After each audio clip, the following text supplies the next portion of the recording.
Link grup WA informasi dan diskusi tes BUMN ada di kolom komen atau deskripsi video ya. Silakan gabung.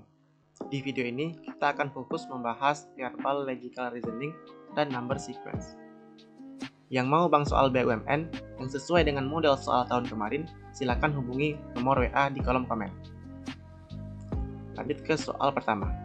Satu teks soal ini akan digunakan untuk 5 soal berikutnya. Jadi silakan baca dan cari jawabannya dulu. Jika sudah, langsung ke pembahasan. Di sini diketahui bahwa Hakam berhasil memburu beruang dan macan yang telah meneror permukiman warga selama berbulan-bulan. Diketahui juga bahwa hewan yang telah berbulan-bulan meneror warga telah memakan 2 ekor sapi dan 10 ekor ayam. Nah, berarti dapat kita simpulkan, beruang dan macan yang meneror warga telah memakan 2 ekor sapi. Kesimpulan adalah benar. Untuk dapat kesimpulan ini, kita juga bisa menggunakan cara silogisme.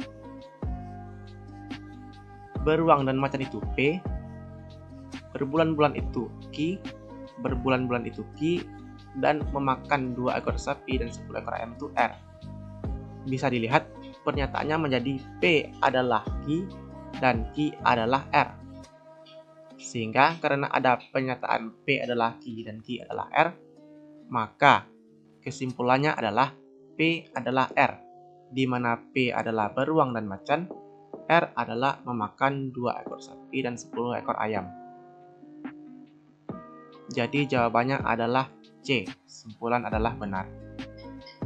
Tapi di sini pernyataannya memakan 2 ekor sapi dan 10 ekor ayam, sedangkan di kesimpulan hanya memakan 2 ekor sapi.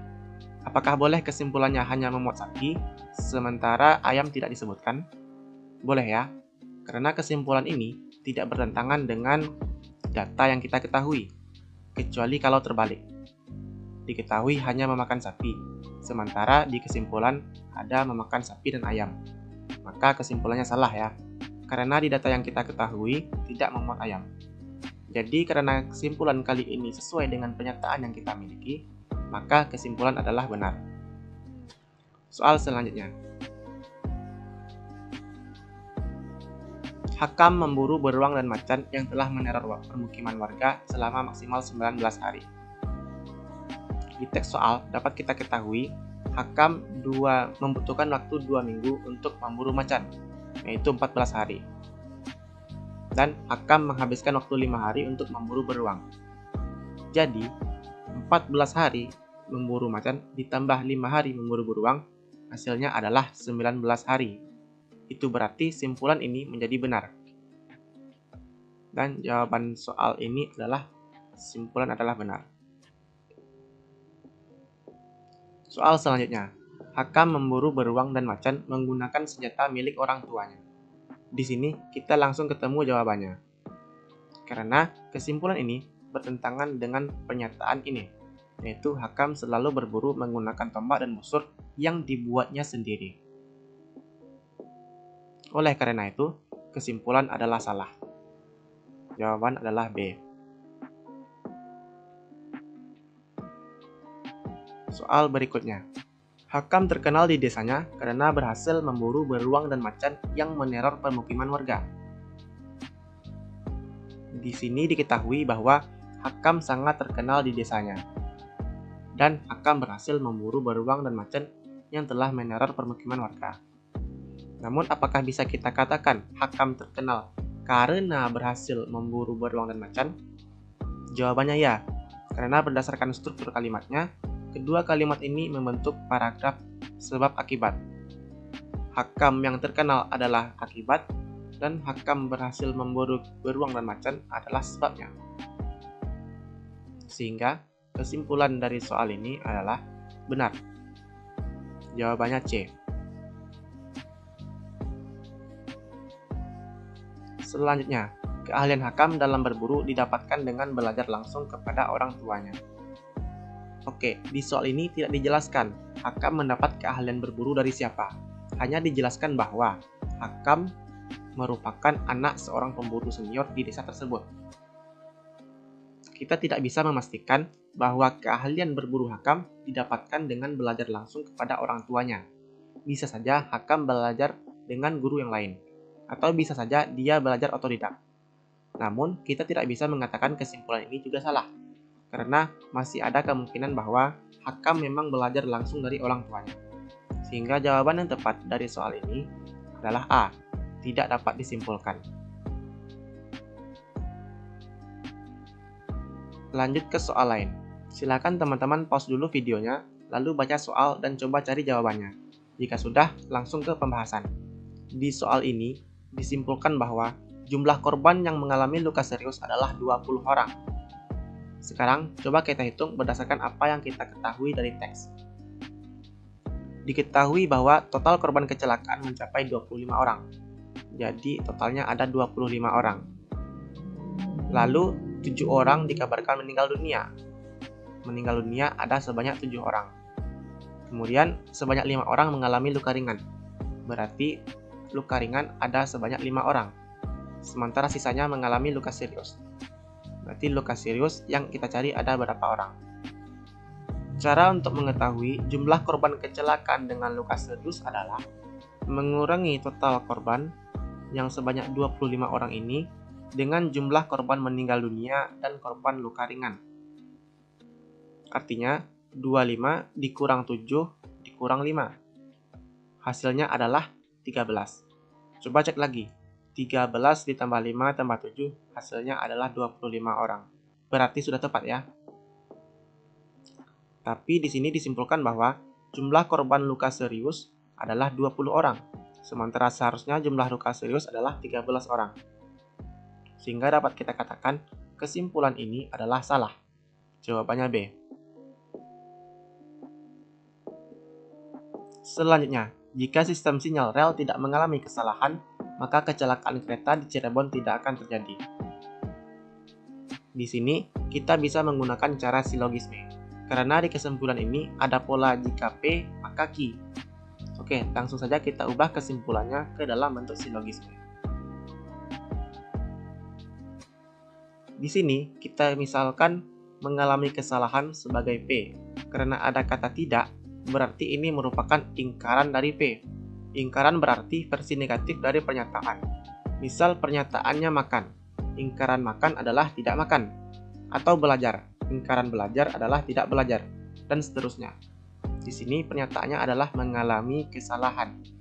Karena ada kata tidak, kita bisa menganggap ini sebagai sebuah ingkaran. Selanjutnya tidak akan terjadi. Kita juga bisa menganggapnya sebagai ingkaran dari akan terjadi. Sehingga di sini kita tulis saja ingkaran Q. Sekarang kita lihat teks soal yang bisa kita gunakan untuk menyelesaikan kesimpulan ini. Yaitu teks soal yang berbunyi, kecelakaan ini diduga terjadi karena kesalahan dalam sistem sinyal rel yang menyebabkan kedua kereta berada di jalur yang sama tanpa peringatan. Kita ubah kalimat ini menjadi menyerupai kalimat kesimpulan dengan tidak mengubah makna kalimatnya. Sehingga jadilah kalimatnya seperti ini. Sistem sinyal rel, ini sistem sinyal rel, mengalami kesalahan. Jadi kesalahan. Karena sistem sinyal rel ini mengalami kesalahan, maka terjadilah kecelakaan. Berupa kedua kereta berada di jalur yang sama tanpa peringatan. Sehingga kita bisa membuat kalimatnya menjadi jika sistem rel mengalami kesalahan, maka kecelakaan kereta di Cirebon akan terjadi. Teman-teman harus berpandai-pandai mengubah kalimat seperti ini tanpa mengubah maknanya. Didapatkan pola jika P maka Q. Berdasarkan rumus silogisme, jika P maka Q, bentuk ingkarannya adalah jika ingkaran Q maka ingkaran P. Bukan ingkaran P maka ingkaran Q. Seperti kesimpulan di soal ini. Jika P maka Q tidak setara dengan jika ingkaran P maka ingkaran Q. Kalau mau dibikin jadi ingkaran, maka P dan Q harus dibalik. Sehingga kesimpulan yang benar adalah jika kecelakaan kereta di Cirebon tidak terjadi, maka sistem sinyal rel tidak mengalami kesalahan. Ingkaran Q maka ingkaran P. Karena di sini kesimpulannya salah, maka jawabannya adalah B. Kesimpulan adalah salah. Soal selanjutnya. Salah satu kereta yang terlibat kecelakaan di Cirebon telah beroperasi selama lebih dari 25 tahun. Di sini kita menggunakan pernyataan yang ini. Salah satu kereta yang terlibat kecelakaan telah beroperasi selama lebih dari 30 tahun. Di kesimpulan ini dikatakan lebih dari 25 tahun. Apakah kesimpulan benar atau salah? Jawabannya benar ya. Karena di kesimpulan dikatakan bahwa kereta beroperasi selama lebih dari 25 tahun. Sedangkan 30 tahun itu sudah lebih dari 25 tahun. Berarti kesimpulan di soal ini adalah benar. Oke, soal selanjutnya.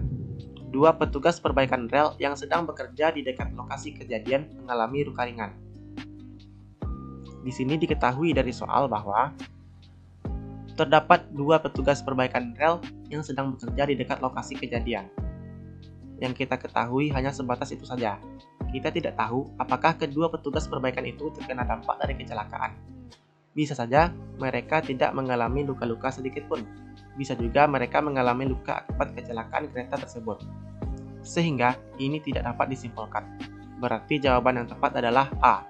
Soal selanjutnya. Jalur kereta kembali dibuka setelah 2 jam evakuasi korban selesai.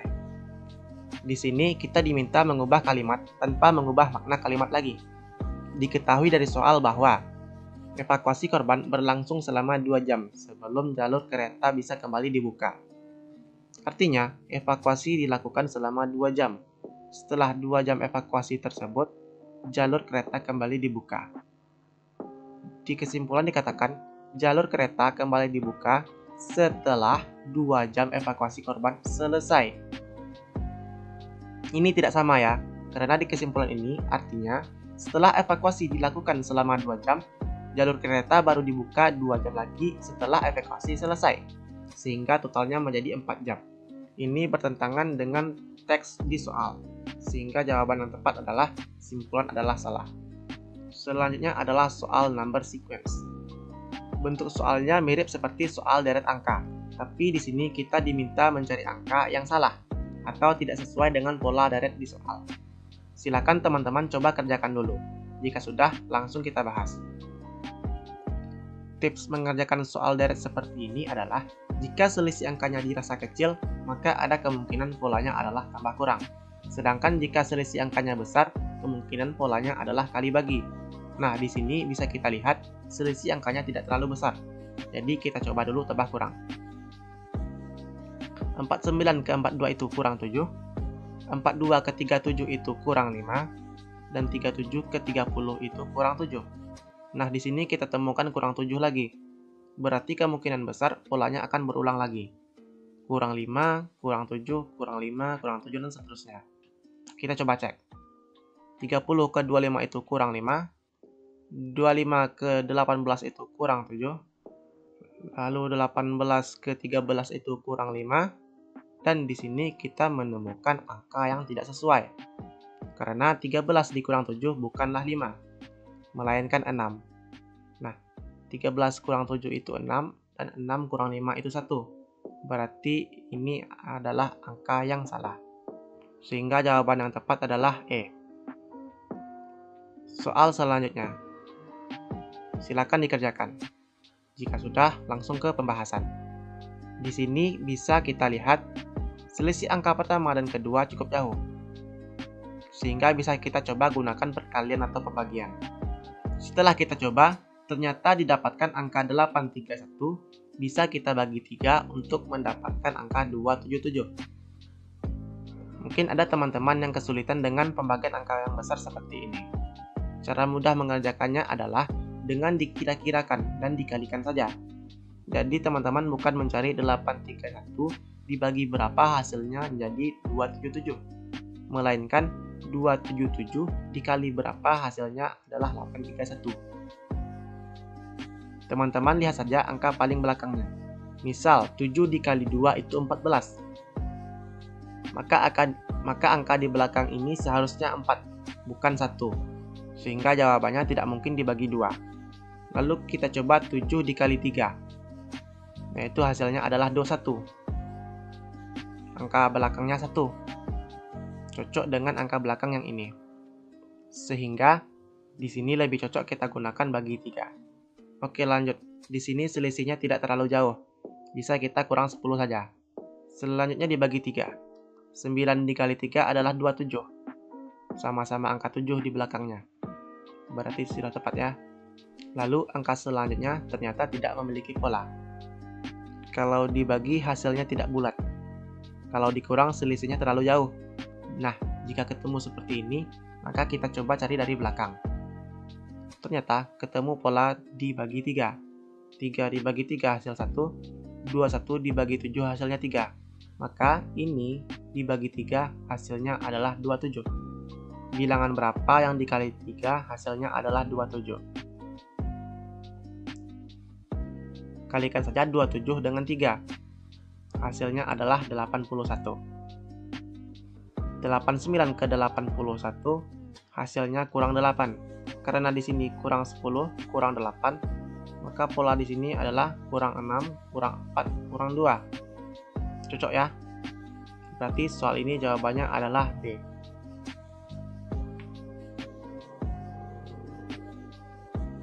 Soal selanjutnya, silakan dikerjakan. Jika sudah, langsung kita bahas. Di sini 30 ke 37 bisa ditambah 7 saja. 37 ke 36 bisa kurang 1. Nah, 36 ke 35 jaraknya cukup jauh. Seharusnya bisa dibagi, tapi ini tidak bulat kalau dibagi. Jadi kita coba dulu kerjakan dari belakang. 4 ke 11 itu bisa tambah 7, sama seperti pola di awal. Dan 12 ke 4 itu bisa dikurang 8 atau dibagi 3. Kalau ketemu yang bisa habis dibagi seperti ini, coba dibagi dulu ya. Kalau nggak ketemu pola, baru coba tambah kurang. Lalu 13 ke 12 itu bisa dikurang 1. Cocok dengan yang ini. 6 ke 13 bisa ditambah 7.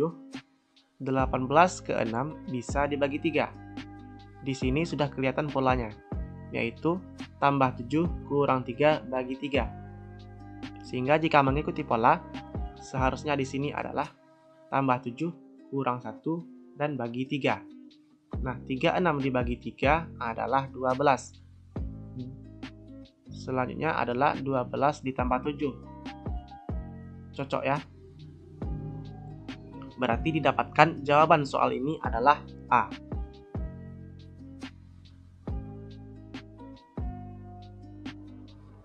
Selanjutnya silakan dikerjakan. Jika sudah, langsung kita bahas. Salah satu pola yang paling umum dalam deret adalah kelipatan 2 dan 3. Bisa berdampingan, bisa juga berjarak selang-seling. Contohnya di soal ini. Teman-teman akan langsung ketemu pola kelipatan 2 dan 3. Ini kelipatan 2 dan ini kelipatan 3. Di sini kelipatan 2-nya jelas sekali. Ada 2, 4, 6, 8, dan 10. Polanya adalah tambah 2. Sedangkan di sini kelipatan 3, lebih tepatnya kurang 3. Ada 9, 6, 3. Nah, ketemu anomali. Seharusnya kan 0 ya. Karena 3 dikurang 3 hasilnya adalah 0. 0 dikurang 3 hasilnya min 3. Min 3 kurang 3 adalah min 6. Sehingga dapat disimpulkan jawaban soal ini adalah D. Soal selanjutnya, silakan dikerjakan. Jika sudah, langsung ke pembahasan. Untuk mengerjakan soal number sequence ini, tidak harus selalu dari depan. Bisa juga dari belakang. Contoh di soal ini. Kalau dikerjakan dari depan, akan ketemu banyak ambigu. 5 ke 1 itu bisa kurang 4 atau dibagi 5. Dan 1 ke 4 bisa dikali 4 atau ditambah 3. Jadi kita mulai dari belakang dulu. 89 ke 85, karena selisihnya kecil bisa kita kurang saja. Jadi kurang 4. 84 ke 89 juga selisihnya kecil, bisa kita jumlahkan saja, tambah 5.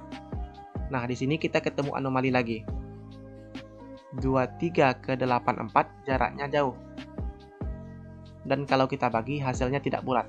Jadi terpaksa kita coba cari dari depan untuk memastikannya. 5 ke 1 itu kurang 4, sama dengan yang di ujung ini.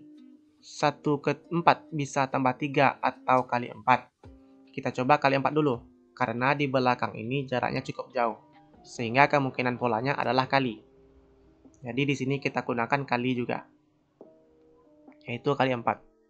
Lanjut 4 ke 9 itu tambah 5, dan 9 ke 5 itu bisa kurang 4. Nah, 5 ke 20 itu kali 4. Cocok ya? Kurang 4 kali 4 tambah 5. Kurang 4 kali 4 tambah 5. Dan seterusnya. Berarti di sini 25 dikurang 4 hasilnya adalah 21. Dan 21 dikali 4, 84. Sehingga jawaban soal ini adalah E, 23. Soal selanjutnya silakan dikerjakan. Oke, biasanya angka-angka di sebelah kanan lebih besar daripada angka-angka sebelah kiri. Nah, angka-angka yang besar ini sangat berguna untuk kita dalam menentukan mau menggunakan kali bagi atau tambah kurang. Karena jika selisihnya besar, biasanya kita bisa menggunakan kali bagi. Sedangkan jika selisihnya kecil, bisa kita gunakan tambah kurang. Di sini kita akan coba lagi mengerjakan soalnya dari belakang. 20 ke 40 karena selisihnya besar, bisa kita kali 2 saja. Lalu 24 ke 20 karena selisihnya kecil, bisa kita kurang 4 saja. Lalu 12 ke 24 bisa kali 2, 16 ke 12 bisa kurang 4, 8 ke 16 bisa kali 2. Nah, di sini kita ketemu anomali. Seharusnya bilangan ini dikurang 4 adalah 8. Sedangkan 10 kurang 4 hasilnya bukan 8. Jadi langsung kita cari saja. 8 ditambah 4 hasilnya adalah 12. Dan 6 dikali 2 hasilnya adalah 12 juga. Sehingga jawaban yang tepat untuk soal ini adalah 12, bukan 10. Pola selanjutnya juga sama. Berarti jawaban soal ini adalah B, 10. Oke, sekian video kali ini. Untuk teman-teman yang mau bang soal asli tes BUMN tahun kemarin dan soal latihan yang mirip soal tahun kemarin, silakan hubungi nomor WA di kolom komen atau deskripsi video. Teman-teman juga bisa masuk ke grup WA informasi dan diskusi seputar tes BUMN secara gratis lewat link blog saya di kolom komen ya. Terima kasih untuk yang sudah menonton. Jangan lupa like, share, dan subscribe. Sampai jumpa di video selanjutnya. Assalamualaikum warahmatullahi wabarakatuh.